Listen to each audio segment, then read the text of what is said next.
Hello दोस्तों, आप सभी को नमस्कार। तो कैसे हो आप सभी लोग। हम परसेंटेज का कंप्लीट चैप्टर पढ़ लिए हैं दोस्तों, और आज हम एक नया चैप्टर स्टार्ट करेंगे, प्रॉफिट एंड लॉस। इस चैप्टर से दोस्तों एसएससी मेंस में 8 से 9 क्वेश्चंस आते हैं, और ऐसा कोई भी कॉम्पिटिटिव एग्जाम नहीं होता है जिसमें 2 या 3 क्वेश्चंस नहीं पूछे जाते दोस्तों। और इस चैप्टर को आपको अच्छी तरीके से समझने से पहले दोस्तों आपको पहले परसेंटेज अच्छी तरीके से समझना होगा। क्योंकि दोस्तों कंप्लीट बेसिक है ना, वो मैंने परसेंटेज में आपको अच्छे तरीके से समझाया है, और परसेंटेज के आधार पर ही हम इस चैप्टर को बहुत अच्छे तरीके से समझ पाएंगे और बहुत जल्दी से सोल्व कर पाएंगे। तो आइए दोस्तों मैं आपको समझाता हूँ चीज़ें। चैप्टर का नाम है हमारा प्रॉफिट एंड लॉस। क्या बोलते हैं इसे, लाभ और हानि।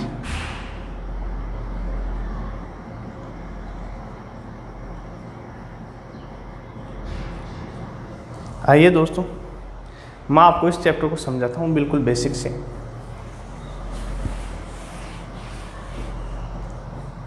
तो क्या नाम है चैप्टर का, प्रॉफिट एंड लॉस। इसमें क्या होता है तो आइए चीज़ें समझते हैं। इसमें होता है दोस्तों, एक होता है हमारा कॉस्ट प्राइस, जिसे हम सीपी बोलते हैं, हिंदी में इसे क्रय मूल्य बोलते हैं। क्या बोलते हैं, क्रय मूल्य बोलते हैं। क्या होता है क्रय मूल्य दोस्तों, मान लीजिए आपने कोई चीज़ 50 रुपये में खरीदी है, 50 रुपये में खरीदी है, और उस चीज़ पर आपने 10 रुपये मरम्मत के लगा दिए हैं, तो कितना हो गया, 60 हो गया। और अब 10 रुपये उसको घर लाने के लिए आपने किराया दे दिया है, तो वो चीज़ हमारे कितने रुपए में घर आकर पड़ती है, 70 रुपये में। तो कुल मिलाकर वो 70 रुपये है ना, वही हमारा कॉस्ट प्राइस है, वही हमारा क्रय मूल्य है। एक होता है सेलिंग प्राइस,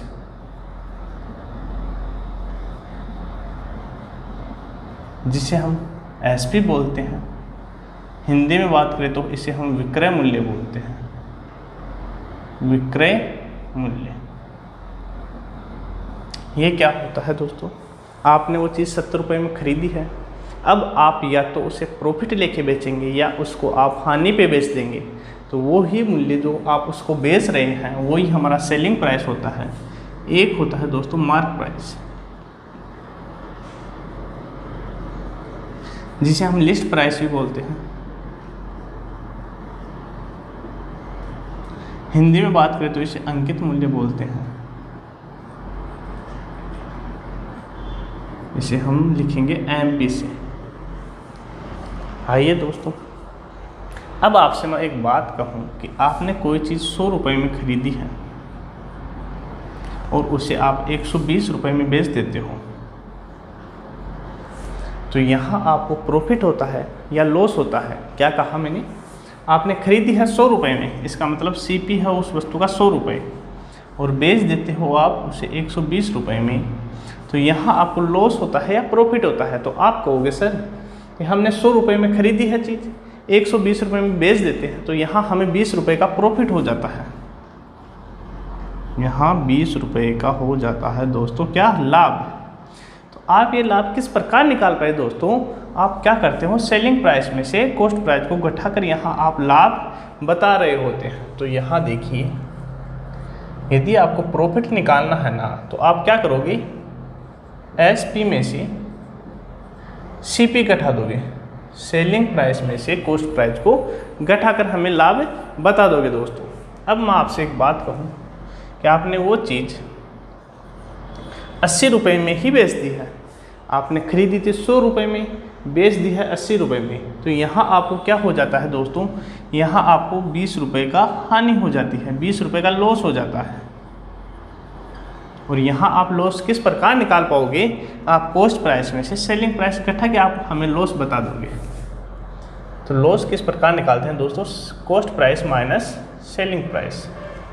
अब यहाँ आप एक चीज़ देखिए दोस्तों कि आपको 20 रुपये की क्या हो रही है, हानि हो रही है, और 20 रुपये की हानि किस मूल्य पे हो रही है दोस्तों, 100 रुपये पे।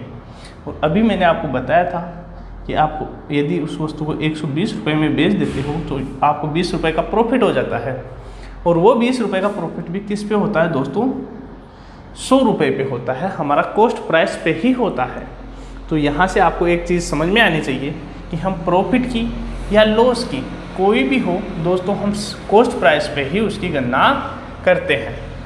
आइए, यदि आपको अब इस प्रकार प्रॉफिट परसेंट निकालना हो, क्या निकालना हो, प्रॉफिट परसेंट, तो क्या करोगे, profit upon cost price into 100। और यदि लॉस परसेंट निकालना हो तो किस प्रकार, loss upon cost price into 100।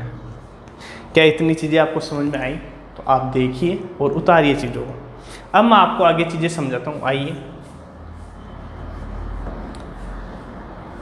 मान लीजिए किसी वस्तु का कॉस्ट प्राइस है CP, कॉस्ट प्राइस कितना है, CP है। अब मैं आपसे एक बात कहूँ कि आपने उस वस्तु को 20% प्रॉफिट पे बेच दिया, 20% प्रॉफिट पे बेच दिया, तो आप क्या कहोगे, 20% की फ्रैक्शन वैल्यू कितनी दोस्तों, 1/5। यदि उसकी कॉस्ट प्राइस 5 रुपये थी तो आपने 1 रुपये का प्रॉफिट लेके उस वस्तु को कितने में बेच दिया, 6 रुपये में। तो 6/5 ये क्या हो जाएगा, उस वस्तु का सेलिंग प्राइस हो जाएगा। समझ में आ रही है बात? यदि किसी वस्तु का कॉस्ट प्राइस है CP और उसको आपने 20 रुपये प्रॉफिट पे बेचा है, तो उस वस्तु का SP कितना हो जाएगा, CP का 6/5। CP का 6/5 क्या हो जाएगा, उस वस्तु का सेलिंग प्राइस हो जाएगा दोस्तों। तो मैं आपको यहाँ से एक बात समझाना चाहता हूँ दोस्तों कि मान लीजिए किसी वस्तु का कॉस्ट प्राइस क्या है, CP है, और आपने उस वस्तु को बेच दिया है कितने में, 20% प्रॉफिट पर, 20% प्रॉफिट पर। तो यदि आप उस वस्तु का कॉस्ट प्राइस मान लीजिए 100 रुपये, कितना, 100 रुपये, तो 100 रुपये का 20% कितना होता है, 120। 120% हटाएंगे तो कितना नीचे 100 बराबर क्या हुआ, सेलिंग प्राइस होगा। 120 को क्या लिखेंगे दोस्तों, यहाँ से लिख सकते हैं हम 100 प्लस प्रॉफिट।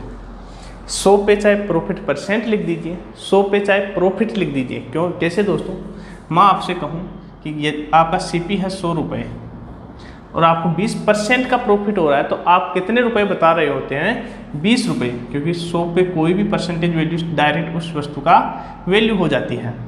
तो CP into 100 plus profit upon 100 is equal to SP।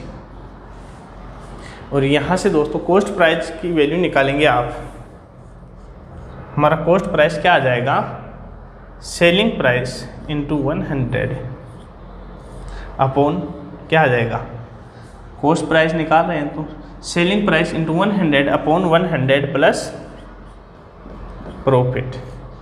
यहाँ दोस्तों आप प्रॉफिट परसेंट भी लिख सकते हो, प्रॉफिट भी लिख सकते हो। और इसी प्रकार यदि आपको लॉस हुआ है दोस्तों, यदि आपको क्या हुआ है, लॉस हुआ है ना, तो आप क्या करोगे, उस वस्तु को लॉस पे बेच दोगे, 100 माइनस लॉस अपॉन 100, और इसके बराबर क्या हो जाएगा हमारा सेलिंग प्राइस।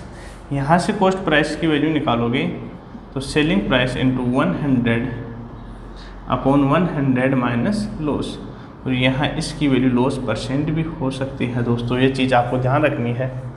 तो कॉस्ट प्राइस की वैल्यू यहाँ से मैं यहाँ लिख देता हूँ एक बार, ऊपर से इन चीज़ों को आप उतार लीजिए, मैं यहाँ ऊपर लिखता हूँ ये चीज़ें। यदि आपको लॉस दे रखा हो तो आप कॉस्ट प्राइस की फॉर्मूला क्या लिखोगे, SP into 100 upon 100 minus loss percent. क्या यहाँ तक आपकी चीज़ें क्लियर है तो आगे बढ़िए दोस्तों। अब आइए आप मार्क प्राइस पे, लिस्ट प्राइस पे या अंकित मूल्य पे। यहाँ होता है दोस्तों डिस्काउंट,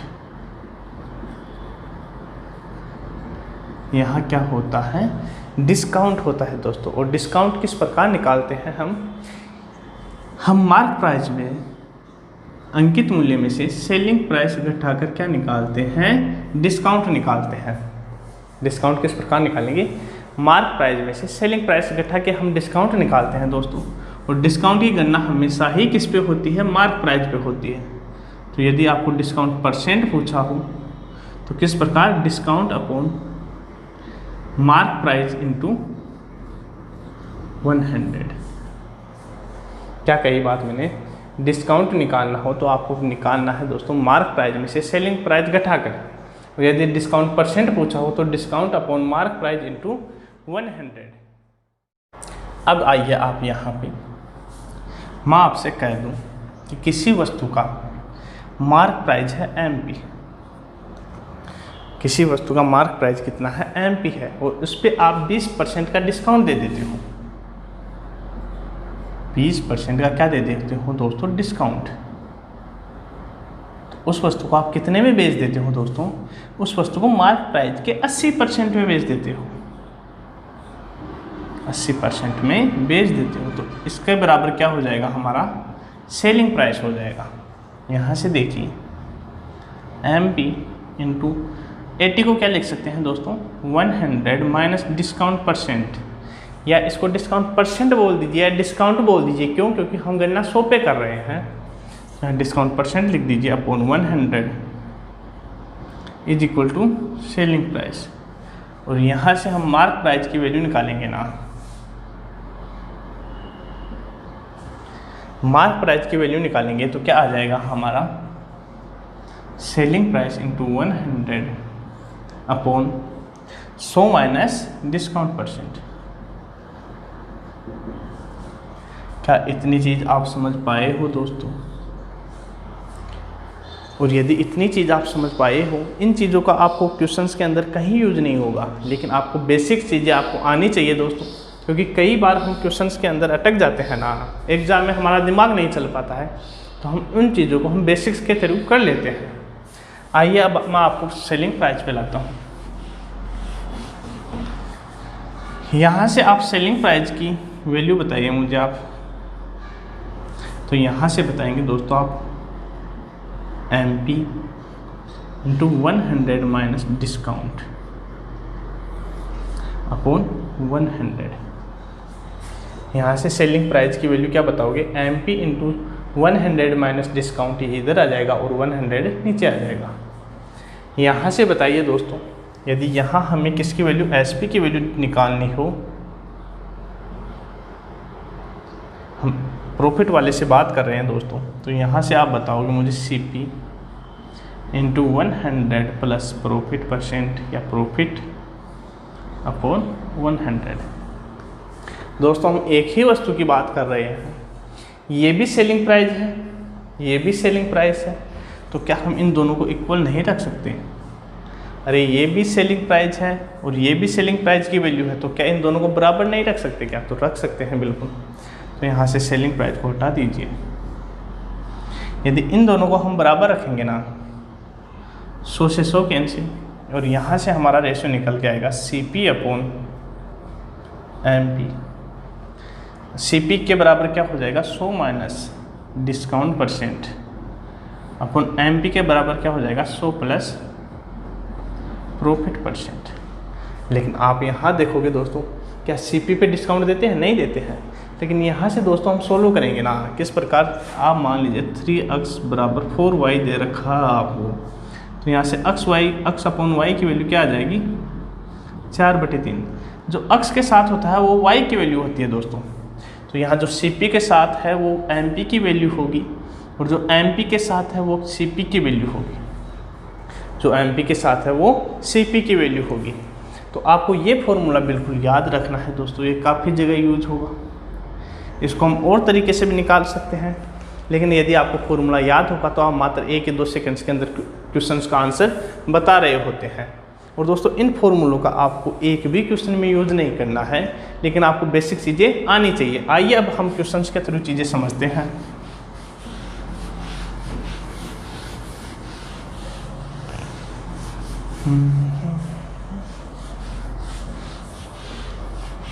और इस वीडियो को देखने से पहले दोस्तों आप परसेंटेज को काफ़ी अच्छी तरीके से पढ़िए, बढ़िया से प्रैक्टिस करिए, फ्रैक्शन वैल्यू को समझिए किस प्रकार निकालते हैं, डायरेक्ट फ्रैक्शन वैल्यू याद रखिए, प्रैक्टिस करिए अच्छे से।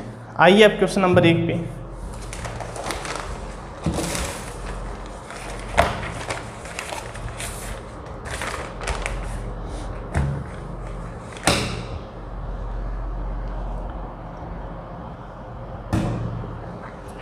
क्वेश्चन नंबर 1 है, a man bot A cycle for 560 rupees. एक व्यक्ति एक साइकिल 560 रुपये में खरीदता है।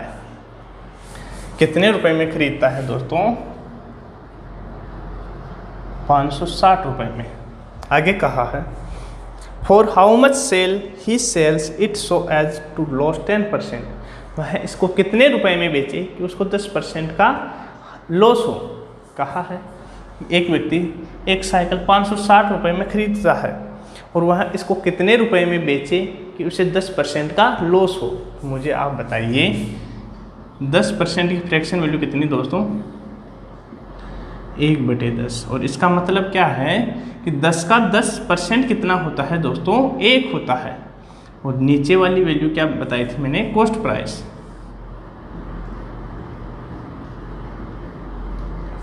और ऊपर क्या हो रहा है दोस्तों? हमें 10% का लॉस हो रहा है। तो इसका मतलब है 10 का 10% कितना? 1। 10 पे कितना लॉस हो जा रहा है? 1 लॉस हो रहा है दोस्तों। अब आइए आप क्वेश्चन पे। आपको कहा है कि उस वस्तु का कॉस्ट प्राइस कितना है? 560 रुपये। लेकिन हमारे हिसाब से, फ्रैक्शन के हिसाब से हमारा कॉस्ट प्राइस कितना है? 10 यूनिट। लॉस कितना है दोस्तों? 1 यूनिट। मैं कहूँ आपको कि आपने 10 रुपये में चीज़ खरीदी है, 1 रुपये का लॉस हो रहा है, तो आप उस वस्तु को कितने रुपए में बेच देते हो? तो आप कहोगे उस वस्तु को हमें कितने रुपए में बेच देते हैं? 9 यूनिट में बेच देते हैं। अब आपको डायरेक्ट 10 यूनिट की वैल्यू कितनी दे रखी है? 560 दे रखी है। कितना गुना है दोस्तों? 56 गुना है। तो हम यहाँ सेलिंग प्राइस निकालेंगे ना, तो 9 यूनिट को 56 से गुना करेंगे तो कितना आएगा? 4, फिर 5 बचा, फिर कितना आ गया? 504। तो उस वस्तु का, उस साइकिल का सेलिंग प्राइस कितना है? 504 रुपये है। आइए अगले क्वेश्चन पे।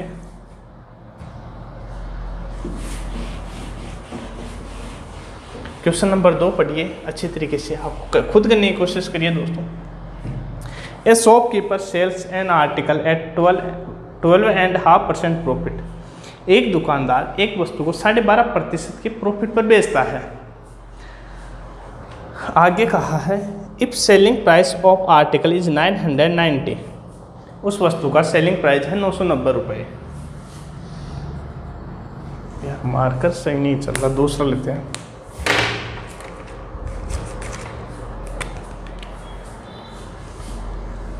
सेलिंग प्राइस दे रखा आपको 990 रुपये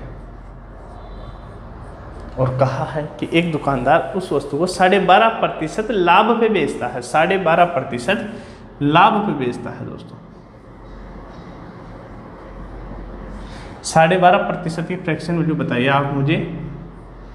1/8। यदि उस वस्तु की कॉस्ट प्राइस है 8 रुपये तो उस पर प्रॉफिट कितना कमा लेता है? 1 रुपये। यदि उस वस्तु की कॉस्ट प्राइस कितनी है? 8 रुपये, तो उस पर प्रॉफिट कितना कमा लेता है दोस्तों? वो 1 रुपये का। यहाँ यूनिट में बात कर लीजिए, रुपए की बात मत करिए आप, रुपए यहाँ है हमारा। तो मैं कहूँ आपसे कि उसने 8 रुपये में 8 यूनिट में चीज़ खरीदी है, 1 यूनिट का प्रॉफिट कमाता है, तो वो उस वस्तु को कितने में बेचेगा? तो उस वस्तु को 9 यूनिट में बेच देगा। आपसे कहा है कि वो उस वस्तु को 9 यूनिट में नहीं बेच रहा है दोस्तों, उस वस्तु को बेच दे रहा है वो 990 रुपये में। कितना गुना? 110 गुना। तो आपसे पूछा क्या है? तो कॉस्ट प्राइस ऑफ आर्टिकल, उस वस्तु की क्रय मूल्य कितना है? तो उस वस्तु का कॉस्ट प्राइस कितना हो जाएगा? 8 यूनिट का कितना गुना? 110 गुना, तो 880 रुपये। उम्मीद करता हूँ छोटे छोटे क्वेश्चन हैं, आप इनसे बेसिक चीज़ें समझ पाएंगे। अच्छे अच्छे क्वेश्चन आपको अगले वीडियो में मिलते जाएंगे दोस्तों। आप पहले बेसिक क्लियर कीजिए, और जिन स्टूडेंट का बेसिक अच्छा है वो भी इन क्वेश्चंस को करिए दोस्तों, क्योंकि मैंने लगभग सारे क्वेश्चन प्रीवियस ईयर एग्ज़ाम्स के ही लिए हैं। क्वेश्चन है, a chair is bought for 1500। एक चेयर को एक व्यक्ति 1500 रुपये में खरीदता है। कितने रुपए में खरीदता है? 1500 रुपये में खरीदता है। आगे कहा है, एंड सोल्ड फॉर 1600, उसे 1600 रुपये में बेच देता है। कितने रुपए में बेच देता है? 1600 रुपये में बेच देता है। तो आपसे पूछा find the total profit and profit percent, तो उसको कितना लाभ हुआ है और लाभ को हमें प्रतिशत में भी बताना है। तो मैंने आपको कहा था दोस्तों, प्रॉफिट किस प्रकार निकालते हैं हम? Selling price minus cost price. Selling price है 1600, कॉस्ट प्राइस है 1500, कितना प्रॉफिट हुआ? 100 रुपये का प्रॉफिट हुआ। अब आपको प्रॉफिट भी पूछा है, प्रॉफिट परसेंटेज भी पूछा है दोस्तों, तो एक आंसर हो गया हमारा 100 रुपये।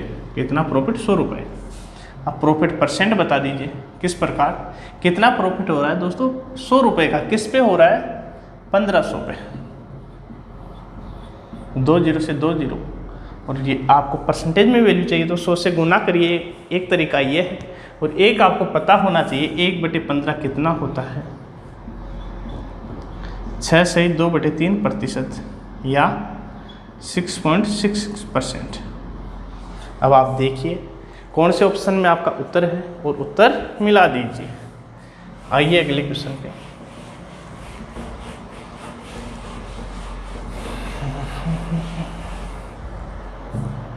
क्वेश्चन नंबर 4 पढ़िए दोस्तों। The cost price of 15 article is same as the selling price of 10 article. कहा है 15 वस्तुओं का क्रय मूल्य है ना, एक मिनट, हाँ 15 वस्तुओं का क्रय मूल्य है वो 10 वस्तुओं के विक्रय मूल्य के बराबर है। मैं आपसे एक बात कहूँ कि एक वस्तु का क्रय मूल्य है CP, एक वस्तु का क्रय मूल्य कितना है? CP, और एक वस्तु का विक्रय मूल्य मान लीजिए आप SP।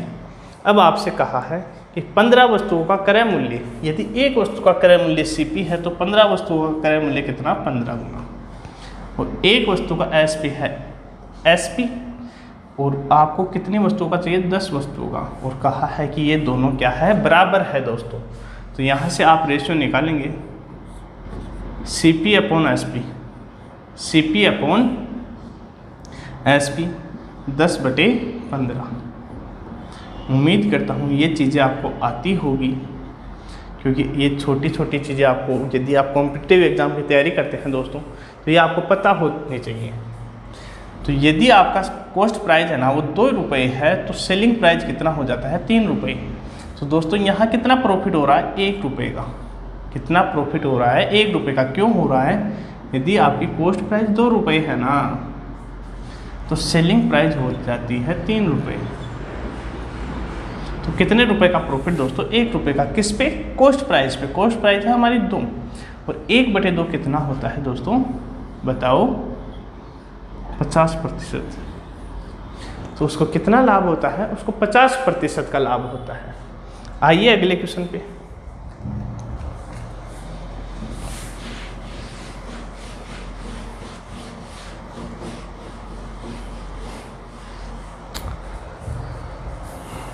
देखिए क्वेश्चन पढ़िए।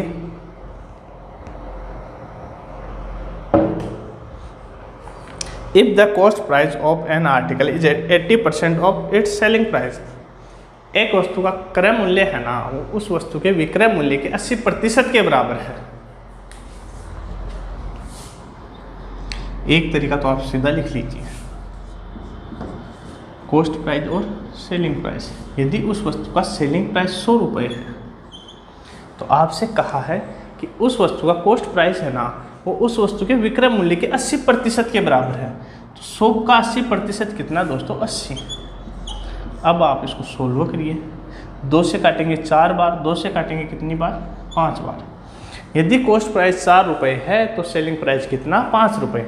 आपसे प्रॉफिट परसेंट पूछा होगा, और तो क्या पूछेगा? The profit percentage. तो कितना लाभ हुआ दोस्तों? कितना लाभ हो रहा है? 1 का लाभ हो रहा है। किस पे दोस्तों? 4 पे। 1/4 कितना प्रतिशत होता है?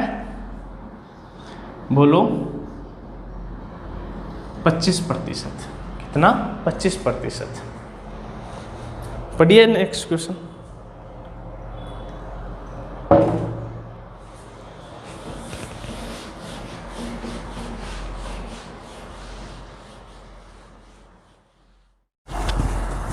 देखिए अगला क्वेश्चन देखिए, by selling 33 meters of cloth a person gain the cost price of 11 metre.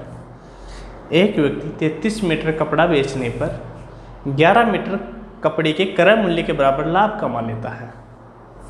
आगे कहा फाइंड हिज गेन परसेंट, तो उसका लाभ प्रतिशत कितना है दोस्तों। वो कितना मीटर कपड़ा बेचता है, 33 मीटर कपड़ा बेचता है, और प्रॉफिट कितना कमा लेता है दोस्तों, 11 मीटर कपड़े के बराबर प्रॉफिट कमा लेता है। मैं आपसे एक बात कहूँ कि मान लीजिए 1 मीटर कपड़े का मूल्य 1 रुपये है। 1 मीटर कपड़े का क्रय मूल्य कितना है, 1 रुपये है। ध्यान से सुनना, 1 मीटर कपड़े का क्रय मूल्य कितना, 1 रुपये। तो 33 मीटर कपड़े का क्रय मूल्य कितना होगा, 33 रुपये। सीपी कितना हो गया, 33 रुपये। कितने मीटर कपड़े का, 33 मीटर कपड़े का। और वो प्रॉफिट कितना कमा लेता है दोस्तों, प्रॉफिट कमा लेता है 11 मीटर कपड़े के क्रय मूल्य के बराबर। तो कितने रुपए का, 11 रुपये का। अब आपके कहानी समझ में आ गई कि उसने 33 रुपये का कपड़ा खरीदा था, 11 रुपये का वो प्रॉफिट कमा लेता है दोस्तों। तो उसने कितने रुपए में बेचा होगा, बोलिए। 33 + 11 कितना, 44 रुपये में। और इसकी तो आपको ज़रूरत है ही नहीं, आपको प्रॉफिट परसेंट पूछा है दोस्तों। तो कितना प्रॉफिट कमा रहा है दोस्तों, 11 रुपये का। कितना, 11 रुपये का। किस पे, 33 रुपये पे।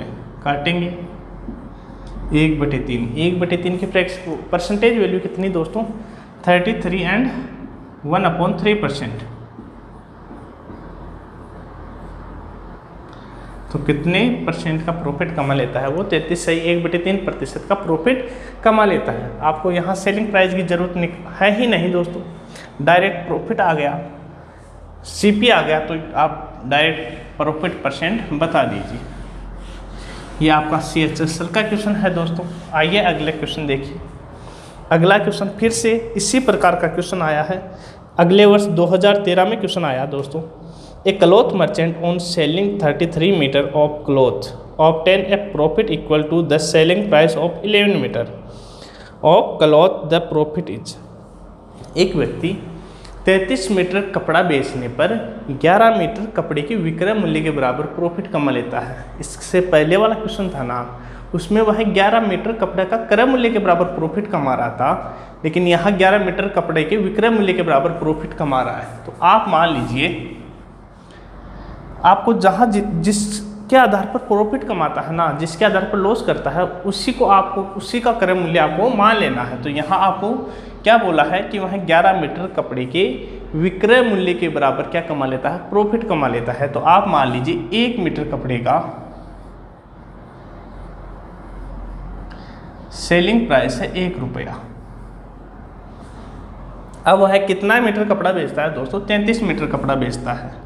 तो सेलिंग प्राइस कितना हो गया, 33 रुपीज़। और कितना प्रॉफिट कमा लेता है, 11 मीटर कपड़े के विक्रय मूल्य के बराबर वो प्रॉफिट कमा लेता है। तो यहाँ प्रॉफिट कितना हो जाएगा दोस्तों, 11 रुपये का। अब आपकी कहानी समझ में आ गई। यदि वह 33 रुपये में चीज़ें बेचता है, 11 रुपये प्रॉफिट ले लेता है, तो उसने कितने रुपए में खरीदी होगी दोस्तों, 22 रुपये में खरीदी होगी। और आपको प्रॉफिट परसेंट पूछा है दोस्तों, तो निकाल दीजिए प्रॉफिट अपॉन कॉस्ट प्राइस कितना, 22 × 100। लेकिन आप करना नहीं है एग्जाम में, यहाँ से देखेंगे 1/2। 1/2 की परसेंटेज वैल्यू कितनी, 50%। ये 2013 में CHSL में ही अगले साल ऐसा ही क्वेश्चन पूछा गया दोस्तों। आइए इससे अगला क्वेश्चन देखिए।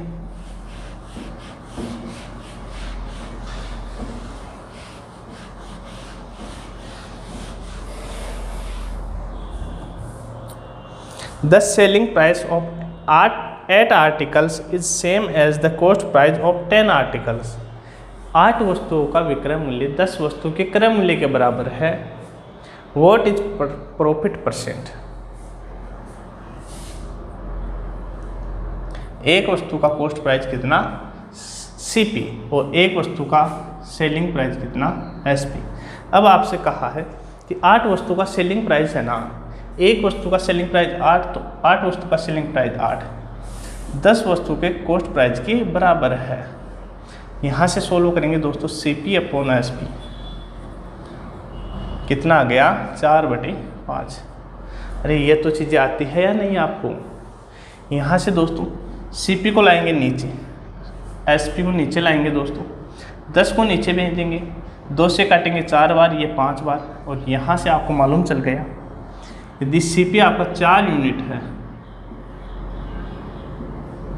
तो SP कितना हो गया 5 यूनिट। अब कई लड़के सोचेंगे कि सर ये ज़रूरी थोड़ी है कि उसका 4 और 5 ही हो, यदि CP 4 हो तो SP उसका 5 ही हो, ज़्यादा भी तो हो सकता है। लेकिन मेरे बच्चे आपको पता होना चाहिए कि हमें परसेंटेज वैल्यू चाहिए, हमें परसेंटेज वैल्यू चाहिए। तो परसेंटेज में हम चीज़ें रेशियो में कर रहे होते हैं। यदि यहाँ 400 होगा ना तो यहाँ कितना हो जाएगा 500, तो भी हमारा आंसर बदलेगा नहीं। आपको प्रॉफिट परसेंट चाहिए दोस्तों, तो 4 रुपये की वस्तु आप 5 में बेच रहे हो, कितना प्रॉफिट कमा लेते हो 1 रुपये का, किस पे 4 रुपये पे। तो 1/4 को क्या लिखते हैं हम 25%। यदि आप 400 और 500 मानते हैं तो कॉस्ट प्राइस है 400, सेलिंग प्राइस है 500, कितने का प्रॉफिट 100 रुपये का प्रॉफिट, किस पे दोस्तों 400 पे। 2 0 से 2 0, 1/4 कितना 25%। आइए अगले क्वेश्चन पे।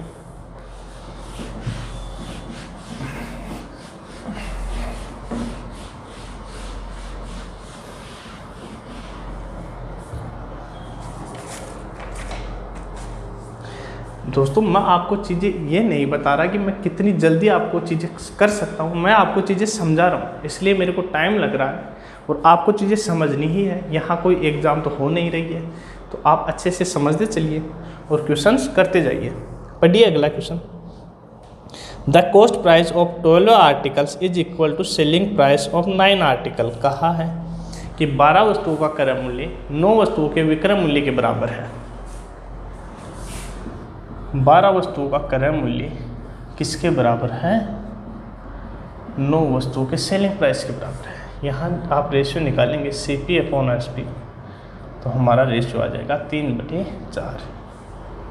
कितना आ जाएगा दोस्तों 3/4। यहाँ लिख दीजिए CP/SP। CP कितना 3 है ना, तो SP है हमारा 4। आगे आप क्वेश्चन पढ़िए आप।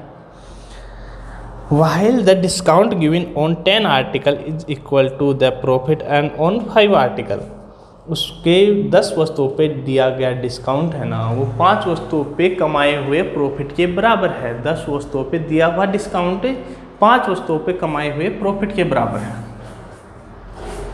तो एक वस्तु पे दिया हुआ डिस्काउंट D है, तो 10 वस्तुओं पे दिया गया डिस्काउंट D 10 × D हो जाएगा।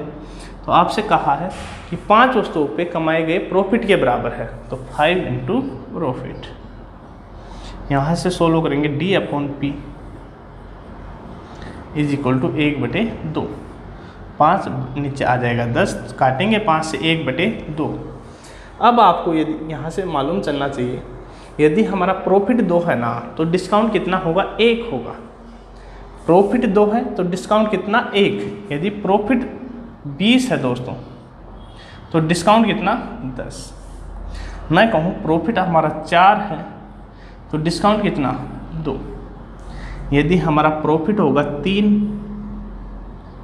प्रॉफिट मान लीजिए 6, तो डिस्काउंट कितना हो जाएगा दोस्तों 3 हो जाएगा।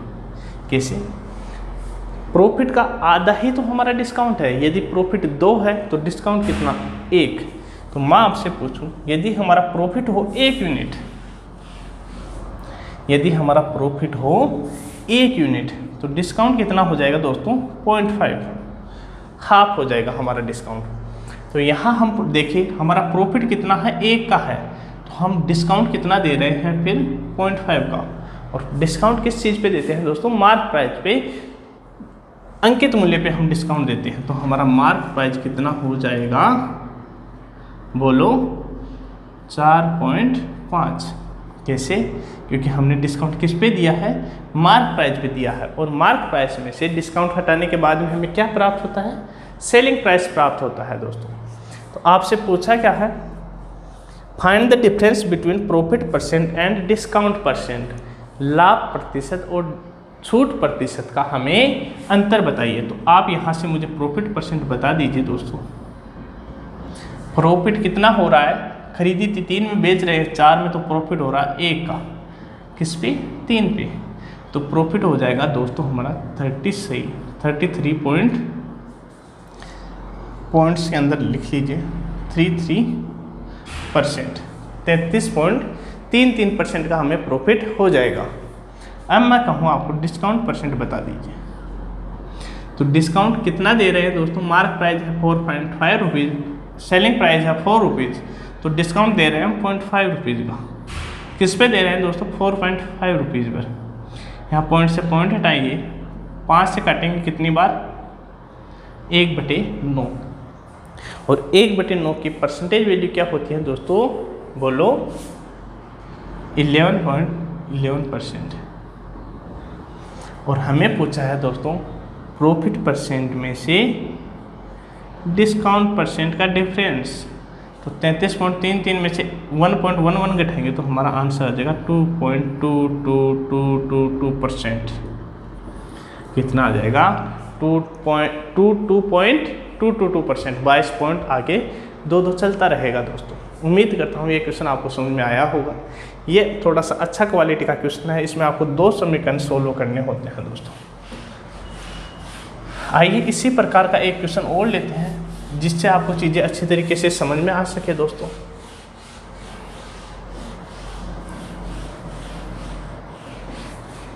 देखिए अगला question. Cost price of 20 article is equal to selling price of 16 article. 20 वस्तुओं का क्रय मूल्य 16 वस्तुओं के विक्रय मूल्य के बराबर है। 20 वस्तुओं का क्रय मूल्य किसके बराबर है? 16 वस्तुओं के विक्रय मूल्य के बराबर है। यहाँ से रेशो निकाल लीजिए। CP अपॉन SP कितना हो गया? 4/5। CP कितना? 4। SP कितना दोस्तों? 5। आइए आगे पढ़िए क्वेश्चन को। वो आगे कहाँ है? While the discount on 12 article is equal to the profit and on 6 article. कहा है कि 12 वस्तुओं पे दिया गया डिस्काउंट 6 वस्तुओं पे कमाए हुए प्रॉफिट के बराबर है। 12 वस्तुओं पे दिया गया डिस्काउंट है ना, वो 6 वस्तुओं पे कमाए गए प्रॉफिट के बराबर है। 6 वस्तुओं पे कमाए गए प्रॉफिट के बराबर है। यहाँ से रेशियो निकालिए D/P का, तो आ गया 1/2। वही रेशियो बन गया दोस्तों हमारा जो पहले इससे पहले वाले क्वेश्चन में था। यदि प्रॉफिट 2 का है तो डिस्काउंट कितने का? 1 का। लेकिन हमें यहाँ प्रॉफिट दे रहे हैं हम 1 का, तो हमारा डिस्काउंट कितना हो जाएगा? 0.5 का। तो यहाँ से मार्क प्राइस कितना आ जाएगा? बोलिए। मार्क प्राइस आएगा दोस्तों हमारा 5। हमारा SP है ना, तो 5.5 हमारा क्या आ जाएगा? मार्क प्राइस आ जाएगा, अंकित मूल्य आ जाएगा। यहाँ से आप प्रॉफिट परसेंट निकालिए दोस्तों, यहाँ से आप डिस्काउंट परसेंट निकालिए और दोनों का अंतर बता दीजिए। और आपको उत्तर कमेंट में बताने हैं दोस्तों। उत्तर आ जाएगा आपको कमेंट में बताइए। आप उत्तर में नहीं बता रहा।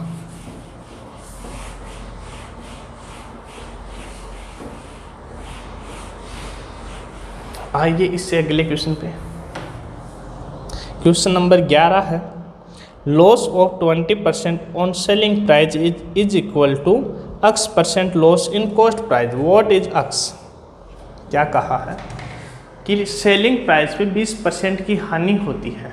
सेलिंग प्राइस पे 20% की हानि होती है और कॉस्ट प्राइस पे X% की हानि होती है, और ये दोनों हानियां हैं ना, वो आपस में क्या है? बराबर है। X% loss of cost price, X% पे कॉस्ट प्राइस पे X% की हानि होती है, और ये दोनों क्या है? बराबर है। तो मैं आपसे बात कहूँ कि उसने कहा है कि सेलिंग प्राइस पे कितनी लॉस होता है? 20% का। 20% की फ्रैक्शन वैल्यू कितनी? 1/5। अब यहाँ से आप मुझे बताइए ये क्या हो गया हमारा? क्या हो गया, सेलिंग प्राइस। क्यों हो गया दोस्तों, क्योंकि आपको क्वेश्चन में कहा है, क्या कहा है कि सेलिंग प्राइस पे 20% की हानि होती है। तो कितनी हानि होती है, 1 की हानि होती है। यदि सेलिंग प्राइस 5 है, लॉस हो जाता है 1 का, तो आप मुझे कॉस्ट प्राइस बता दीजिए। तो कॉस्ट प्राइस हो जाएगा दोस्तों कितना, यदि आपको लॉस 5 रुपये में आप किसी वस्तु को बेच रहे हो, कितना घाटा लगाकर, 1 का घाटा लगाकर, तो आप उसको कितने में खरीदे होंगे, 6 रुपये में खरीदे होंगे। और आपसे कहा है, क्या कहा है दोस्तों, कि जो हानि यहाँ होती है ना, वही हानि यहाँ होती है। लॉस क्या है, बराबर है। तो 1 यूनिट किस पे, 6 पे, इंटू 100। यहाँ से सोल्व करिए, या 1/6 कितना होता है, 16 से 2/3%। उतारिए क्वेश्चन को।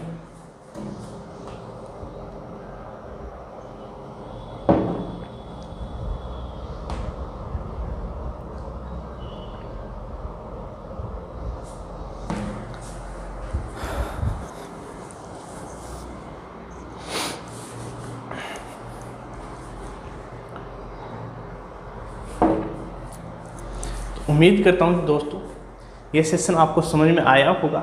ये प्रॉफिट एंड लॉस का पहला वीडियो है। आप इसको अच्छे तरीके से समझिए। जो मैंने आपको पहले फॉर्मूले समझाए थे वो आपको कहीं यूज नहीं होने, लेकिन आपको ये चीज़ें पता होनी चाहिए, क्योंकि हमें नहीं पता एग्ज़ाम में हमें किस प्रकार का क्वेश्चन आ जाए। वहाँ हम डायरेक्ट मेथड लगा पाए या नहीं लगा पाए, वहाँ हम क्या करते हैं दोस्तों, हम वहाँ बेसिक यूज लेते हैं।